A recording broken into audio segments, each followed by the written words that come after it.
Oh, oh, oh, the market's taking one to the shed. Oh, oh, right in the face. Yeah. Oh, oh, yeah. Oh. Now get a real hammer. It's running out of air. Oh, it's running out of air? Oh. Well, there I was. Oh, oh, oh, oh, oh, oh, oh. You want to make some real money? Bounce U.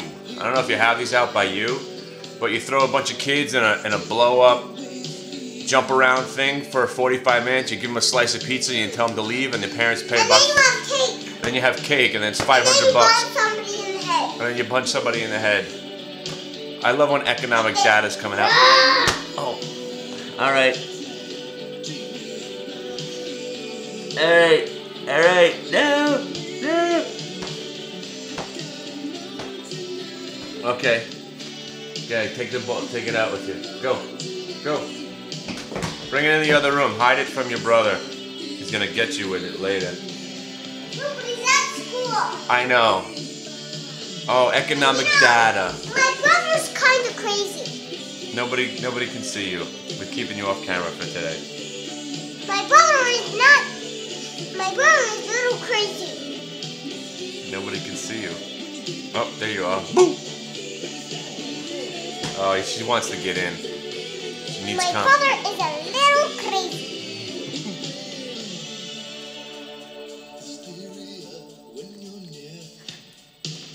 Bye-bye. All right, see you later. Yeah, so that's how you make money. I guess the only thing they have to worry about is insurance, but man, what a racket that place is. So anyway, oh, the market was gapping up and now it's not gapping up. What's the Matrix gonna do today? I would have to say that the down has already happened. So, keeping with the fact that the market never goes down, we will just assume that this market will end up flat to up today. I'm not making a prediction. Okay, let's talk about what we haven't talked about seriously for a second. I know, it's hard to be serious for, let's just fade the music out for this one. Now, throughout the last couple of trading days, I've made some extraordinary violent, oh, yeah. Oh, do it easy. No! Get out of it. She comes back with this. This is a mallet for our little indoor crochet. She wants to hit me in the head with this. No. See, violence begets violence.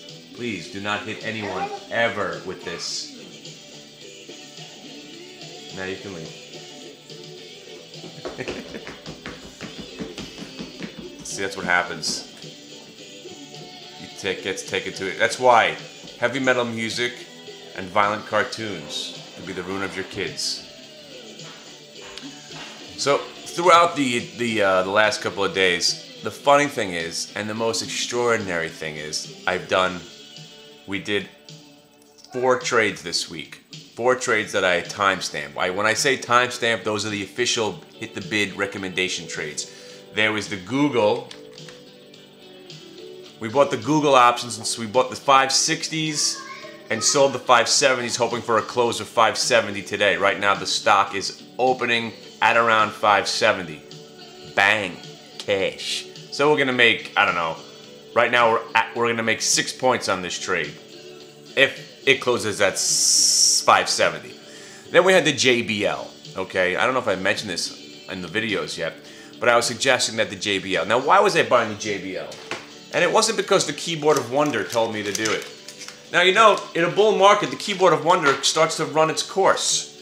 I don't know if you know about the Keyboard of Wonder. This is the keyboard. When I run out of ideas for the stock market, I bang this on my head, and I pick up whichever keys fall off, and I find that symbol, and I buy that stock.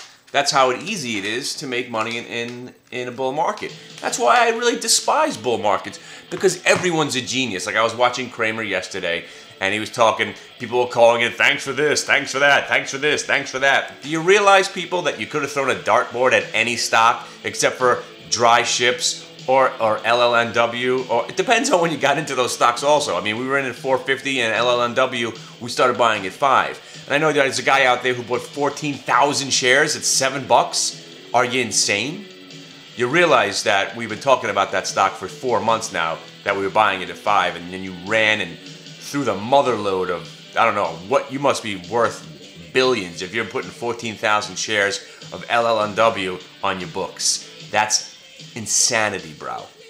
And you must have tenfold. I have 2,000 shares with calls written against it. So, okay. So JBL was a stock that I've been talking to you guys about buying. Why? Because what happened was somebody mentioned it to me about a month ago, right? And then I just happened to be having some Chipotle, and there was a magazine there, so I picked up the magazine. I open up and there's an article about Jabil Circuitry, JBL. And then I'm sitting there getting my hair cut, not me, getting my son's haircut at the salon, and there was a Smart Money article written about Jabil Circuitry. So bing, bing, bing, that's the way I like to invest. When things are just coming at me from all different angles, I don't ask questions, I buy the stock. And that was when the stock was $14.75. Missed it, bought some at 15 and a quarter. $14.85, bought some more at 15, more at 15 and a quarter, and then more at $15.50. And the stock hit $16 yesterday. That's how simple sometimes it can work out. Am I a genius? No. These are what I call the feelers. All the feelers were coming out. All the things that I like to have. Just like the reason I bought the Google options originally. I was reading subtle articles, not about Google in particular, but about online advertising, how it's going to be much better than people anticipated. And who was going to be the king of online advertising? That would be Google.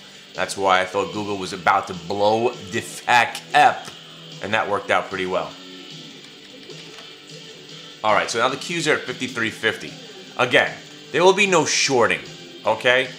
And you know what? The Qs could close at 53 today, and it could be a 50-cent move, and the NASDAQ could give back 40 points out of the 100 points it just made this week. Or what did it do? It did 55 and tacked on another 30, so we could give back half of that. It would be just a fart in the wind, okay? So the point I'm trying to make, and sometimes I just don't make any points because I just ramble on. The point is, the 3 trades that we did today, actual real trades, was the Google option trade, which isn't working out as well as it was 10 minutes ago. Now we're looking at 468 bid. Yeah, as long as it stays above 467, as soon as the market opens up, I'm probably going to try to wind out of it. Whatever the case, we're probably going to net 2 or 3 points out of the trade. Profit. Okay, boom. JBL. Didn't sell any of it. Might take some off the table today. Only have 700 shares. Boom. Then we got the dry ships, okay? Dry ships. Now, I want to talk about dry ships, all right? It is the worst stock in the stock market. Next to Rhino and Heat. And all the other Chinese stocks, except for Baidu. Dry ships, my friends. If there was a real global recovery in the global expansion of this massive, wild world, fantastic bull market rally that we're in, wouldn't you think that the dry ship stocks would start to move up? There's a reason that the market has gone up every day for 2 years, but dry ships is still a $5 stock, because it's a piece of shit. Now, I don't mean that because of the way it's trading. Yeah, I do. I do mean that because of the way it's trading. If it was going to do better in the future, as the market is supposed to be a 6 to 8 month fortune teller, the stock should be $7.50, $8. The only thing keeping it afloat is all the gamblers who want to be in it if it does finally get going. That's the only thing that's going. You know, they're into oil shipping. Put it this way, they keep having to raise money, dilute the stock, raise money, dilute the stock. We really don't know if it's a real company. I know you love when I say that. That's fraudulent, right? That's irresponsible reporting on my part. It's calling it a fake company. But, bro, listen. We don't know. You don't know what's going on. They're doing all these shady deals to try to keep the company afloat. Pardon the pun. It's a garbage stock. It's a spec play. One day, you're going to wake up and they're going to have no money left and they're going to be selling off their ships and the stock's going to be going to the pink slips, pink sheets. And you know what? It still will be a tradable stock because people love to gamble. That's what the market's all about.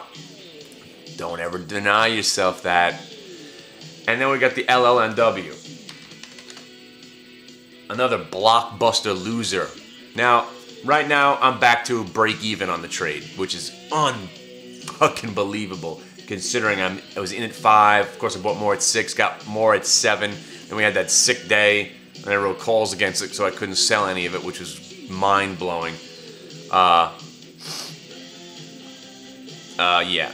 So anyway, back to the point of the story. There was the Google trade, the Netflix short, and the JBL long is what I was suggesting in the chat room, as well as actual trades, and they all worked out. But of course, let's just focus on the negative, the Limelight. This stock is a piece of shit. Also, you got Akamai, you got F, you got the level 3, you got the F5, you got all the whole sector blowing up, and Limelight sitting there down on a huge 2 huge up days, and Limelight sitting down. That is called relative weakness. That means your stock is a stinker. Now, again, if it doesn't break 595, I'm probably never going to sell it, but I'm gonna hang on to it. But if you got in at 7, you're feeling pretty pissed off right now. Maybe not pissed off, you're just feeling confused, right? What's going on? I thought the stock was great. I thought Jefferson never gives any bad advice. Remember, I was in the stock at 5. My situation is different from your situation. I still think it's going to be a winner of the stock sometime in 2011. That's giving you a year to play with. If it breaks $6, I think it's going to go back to 5, and go back to 4, go back to 250, and it's another has-been company. And then it'll probably get taken over from 250 to 5. That's what usually happens. But as we're speaking right now, it's not acting well. I don't like it. I have calls written against it. My cost average is lower than your cost average, and you know, I wouldn't have a huge amount of these shares like you do, and you know who I'm talking about. All right. Point being, the point of the story was there was winning trades this week, and I suggest that sometimes I say day trading is the worst thing you could do for yourself. But then I also say that investing is terrible. I say the stock market is a game that you should only be traders in. It's confusing, right? Come to the chat room, and it's all deciphered for you. And you know exactly what we're doing and how we're playing it. And the FSLR yesterday was just a mind-blowing trade. I didn't do that trade. That was one of my suggestion trades at 129.50. So, again, it's all about the chat room. And when the chat room is not here, and you have to go to T3, and you have to pay for all this stuff, it's going to be well worth your $30 a month, whatever it is. Because not only are you going to get access to me, you're going to get the Friday afternoon rap show, where we might actually be able to do all the things that we want to do. And then you're going to have access to the other 4 or 5 psychotic traders over at T3, and you're going to see what they're doing on a daily basis. So you can piggyback them if that's your game, if that's your thing, if that's what you want to do. All right. Q's to 49. I would much prefer Kroll.